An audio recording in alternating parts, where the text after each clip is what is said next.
Hey there, thanks for watching. This is a fun list that we do every year. It's sure to provoke anger and hard feelings among many who watch, but I'm here to convince you about 5 busts for 2021.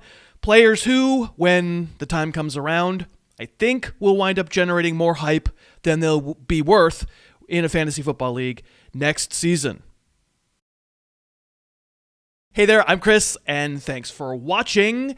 And of course, I'm recording this before the season's even over. I'm recording this before we know where a lot of guys land, and we don't before the draft, before free agency. So obviously this is somewhat a stab in the dark, but I think it's going to at least capture my feelings about some players who maybe I suspect the market's going to be significantly higher on than I might be by the time we get to 2021 fantasy.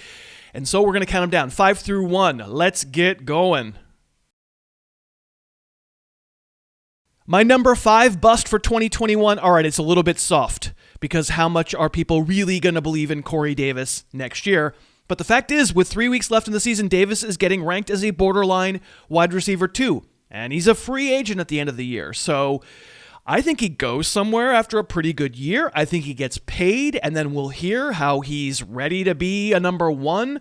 And I say I don't buy it. I've said it before on the channel, but I'll show you again a few plays why.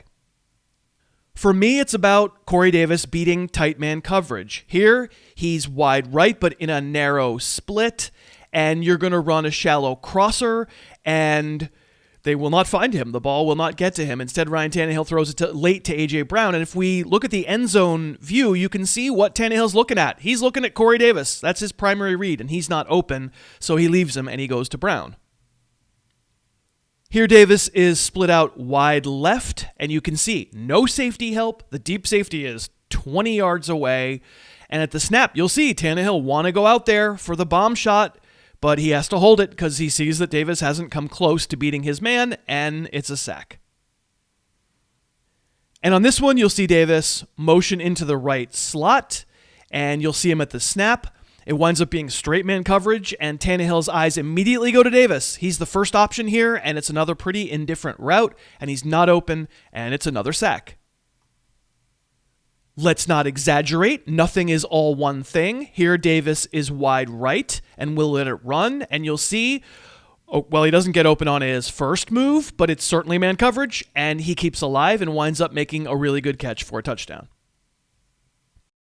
Okay, so I admit nobody's really calling Corey Davis a 4th-round pick next year, and my other busts in this video will be stronger takes. But if Davis has another couple big games in 2020, if he signs somewhere for a bunch of money, I think there could be some hype on him, and from what I've seen this year, I'm not sold. At number 4 on this list, I have Carson, and in this case, it's really nothing against him as a player. He's a big, physical dude who can legitimately get going pretty fast, even if he's not the biggest change of direction guy. The reason I'm concerned about Carson, though, comes down to his running style. He's one of the most physical runners in the league, and that does not always wear well. I was surprised to realize that Carson has only missed 7 games due to injury over the past 3 seasons. It sure feels like more than that. Sure feels like he's been questionable a whole bunch more times. I mean, you're talking about one hell of a brave guy. He's going to throw himself into a brick wall over and over and over, and often the wall is the one that gives way, but this style simply does not lend itself to longevity. Like Corey Davis, Carson is a free agent at the end of the year. Probably a decent chance he's back in Seattle, but we'll see.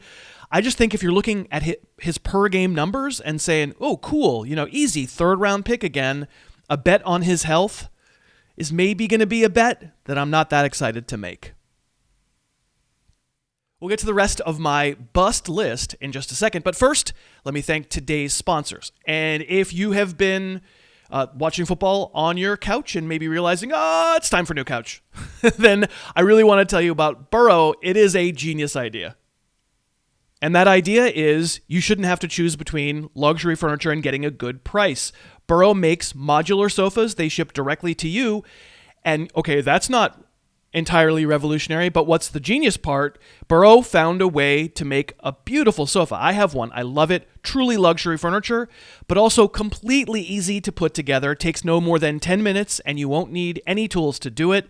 And they carve off the retail markup. So you're getting a sofa that is as nice as anything you'd get at a high-end retailer, but you're paying less for it.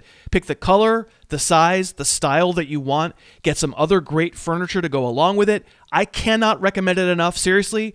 Even if you're only just vaguely entertaining the idea of a new sofa, go have a look at burrow.com/HarrisTube, and we can get you $75 off there while you're at it. I really think you'll love it. I know I do. Okay, let's get back into it. My 3 biggest busts for the 2021 season. I mean, I have lots of times to change my mind. But for the moment, my 3 biggest busts for next season. And number 3, I did not expect. He's a flag player from 2020, for heaven's sake. But I have Adam Thielen at number 3.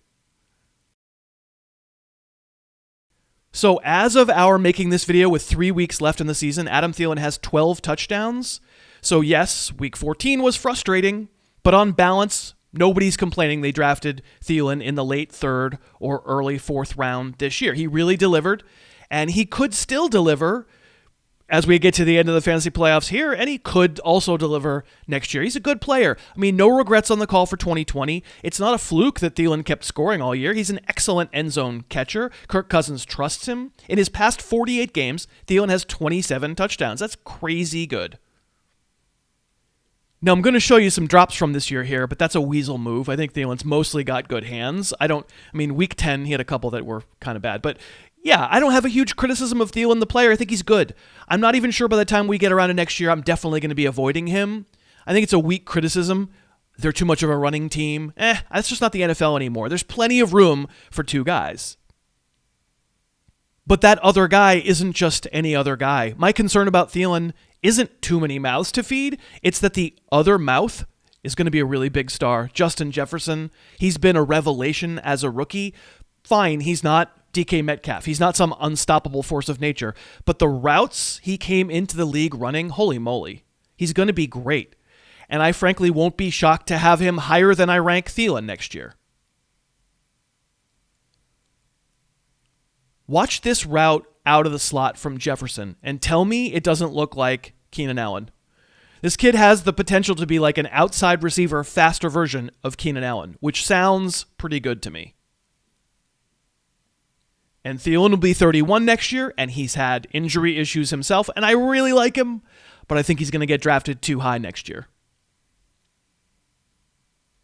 At number 2, I have Kenyan Drake, another unrestricted free agent whose future we don't know at this moment.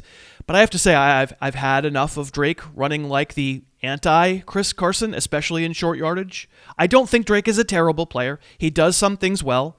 His athleticism frequently pops on film, but I would love to see him run like a 6'1", 211-pound back more often. There just always seems to be something a little lacking in his game. And I don't know, that's not talking about vague, indefinable qualities on a YouTube channel, sort of a cop-out, but it's definitely the way a lot of folks have felt about having Kenyan Drake on a fantasy team in 2020. And I know I'm being too harsh, cherry-picking short yardage failures. Here's another one of those rapid-fire plays we just showed you, another goal line stuff. On this one, I'm being intellectually dishonest. What else could Kenyan Drake have done? Finally, he got stuffed, fine. He launched himself, he got rejected, I honestly think it's sort of the cumulative weight of season after season expecting star play and not getting it. And surely you remember this play and this night for Drake. This capped off one of the biggest running back fantasy days of the year against the Cowboys. Awful defense. Okay, you saw a lane and you cut to it. Good run. I'm not going to complain. But my point is, at the moment I'm recording this, Kenyan Drake is the RB10 in standard fantasy leagues. And I think there's a chance someone looks at that and says, hell yeah, 2nd round pick, worked out great. When 20% of Drake's points came from that one game. And they count. They do. And maybe the Cardinals re-sign him, and then he can just go ahead and go in the 2nd round again. I question after watching this season whether Arizona truly believes he's the answer at a pretty hefty price tag. And for me, for fantasy, he's not going to be my answer. And at number 1 on my bust list for 2021...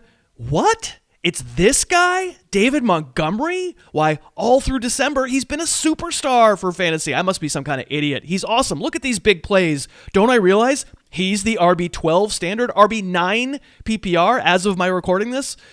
Well, of course I do, and that's my point. In this down year for running backs, people are going to look at these cumulative stats and say, it all worked out. And it did not all work out. So, to be fair, it's obvious Montgomery's biggest problem has been that he's a Chicago Bear. He's been avalanched. But as of week 11, if we were having this conversation, Montgomery was the RB27. He went from RB27 to RB12 in 3 weeks. Yeah, amazing. Awesome fantasy season. Can't wait to sign up and draft him again. Now, of course, everything will probably be different. New coaching staff in Chicago, etc. But I just wonder whether a new administration will view Montgomery as more than a power back. I see him make a dump-off catch in the open field, and I see him make, I guess that's a move? It's not exactly stop foot, go foot. Well, there's no go foot. I mean, he's obviously got some talent. He's not a worthless player, but in the open field, he doesn't really cut. How about this one? Same game a minute later. A tackler is coming up to meet him. He has tons of time to do something, to take evasive action. He puts his foot in the ground, and nothing happens. Like, nothing happens. He doesn't change direction. He doesn't accelerate. Nothing. This year, Tariq Cohen got hurt. The passing game was dysfunctional. And granted, the offensive line was a total mess. But big workloads are not a birthright. At some point, someone's going to say, David Montgomery can be part of a good offense because he's a tough dude. He throws his nose in there. He makes hard plays. He'll break tackles. He's absolutely not a bad player. But if you're giving him 260 touches a season, you're losing play-to-play explosiveness.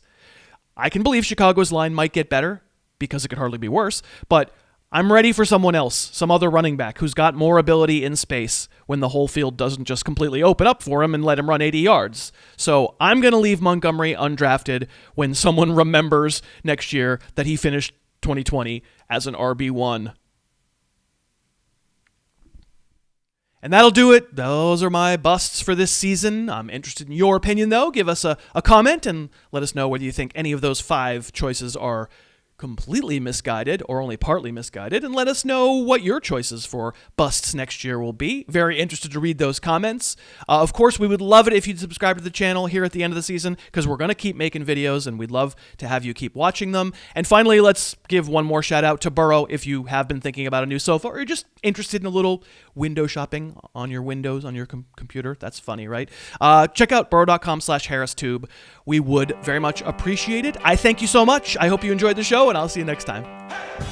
Thanks so much for watching. Please, please, please smash that like button, write a comment, tell us who else you'd like to see us review film on, and of course, best of all, please subscribe to our channel and then click that little bell above the subscribe button, and you'll be notified whenever we post a new video.